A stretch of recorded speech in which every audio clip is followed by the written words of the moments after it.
మందిరంలో ఎప్పుడైతే ఒక వ్యక్తి వెళ్ళి గంట మోగిస్తాడో అప్పుడు ఆ ధ్వనిని విని ఆ వ్యక్తికి అర్థమవుతుంది తన మనసు ప్రశాంతంగా ఉందని. ఎందుకంటే ఈ గంట మోగించకపోతే ఎలాంటి స్వరము వినిపించదు. అది స్థిరంగా ఉన్నప్పుడు ఎలాంటి స్వరాలు రావు. ఎప్పుడైతే మనం వాటిని కొడతామో అప్పుడు వాటి ధ్వని ప్రతిధ్వనిస్తుంది.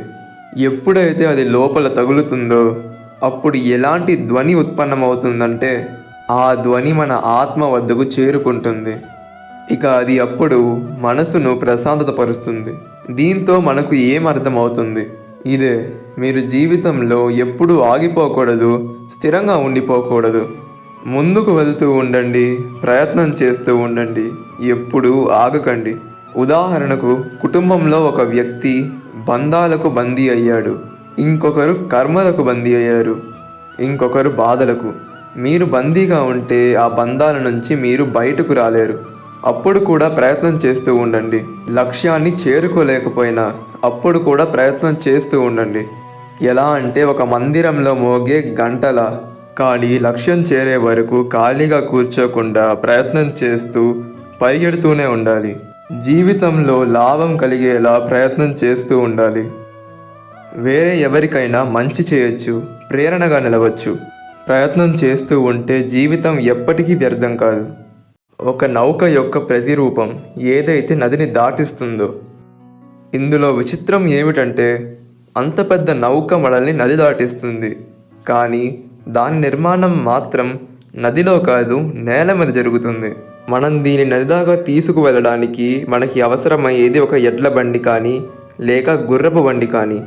ఆ విధంగానే ఈ నౌకను తీసుకువెళ్తాం. ఒకవేళ వెళ్ళే దారిలో ఏదైనా నది కానీ కాలువ కానీ వస్తే దానిని దాటడానికి గాను మనం ఉపయోగించిన అదే బండిని నౌక మీద పెట్టి దానిని దాటించడం జరుగుతుంది. అంటే దాని అర్థం వీటి యాత్ర ఎప్పటికీ పూర్తి కాదు, వీటి మధ్య సహకారం అనేది లేకపోతే.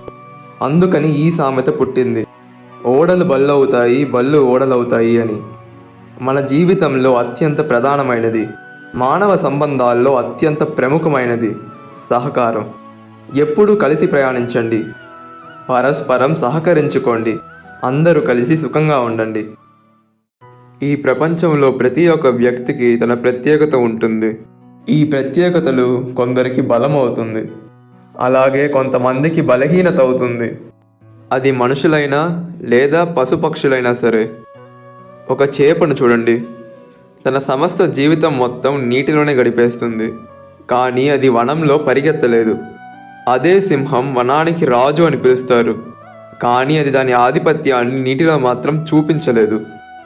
ఒకవేళ సింహం చేప దగ్గరికి వెళ్ళి నువ్వు వనానికి వచ్చి నన్ను ఎదిరించు అని చెప్తే గనుక అది అన్యాయమే. అది చేప యొక్క బలహీనత, దాన్ని వెక్కిరిస్తున్నట్టు అవుతుంది. ఈ ప్రపంచం దాన్ని చూసి, బలహీనతను చూసి నవ్వుతుంది. అలాగే మీ మూర్ఖత్వాన్ని చూసి కూడా ఎగతాళి చేస్తుంది. కాబట్టి మీరు జీవితంలో ఎప్పుడైనా ఎవరితోనైనా పోటీ పడాలనుకుంటే అటువంటి వ్యక్తితో పోటీ పడండి. వారికి బలం, స్థిరత్వం, అలాగే ధనం, ఈ మూడిటిలో మీకు సమానంగా ఉన్నవారితో. ఎందుకంటే అప్పుడే ఇద్దరికి సరైన శిక్ష దొరుకుతుంది. ఒకవేళ ఎవరైనా వ్యక్తి మీకంటే ఎక్కువ బలవంతుడైతే, వారు మిమ్మల్ని బాధ పెట్టాలని ప్రయత్నిస్తుంటే అప్పుడు ఒక్కటి అర్థం చేసుకోండి, ఎక్కువ తీయని పళ్ళు ఏ చెట్టు అయితే ఇస్తుందో జనం దాన్నే రాళ్లతో కొడతారు అని.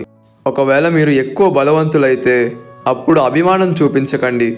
గుర్తుపెట్టుకోండి, ఎంత పెద్ద రాయైనా నీళ్ళల్లో పడ్డప్పుడు అది దాని అస్తిత్వాన్ని కోల్పోతుంది. మీ బలాలతో సంతోషంగా ఉండండి, అందరికీ ప్రేమను పంచండి.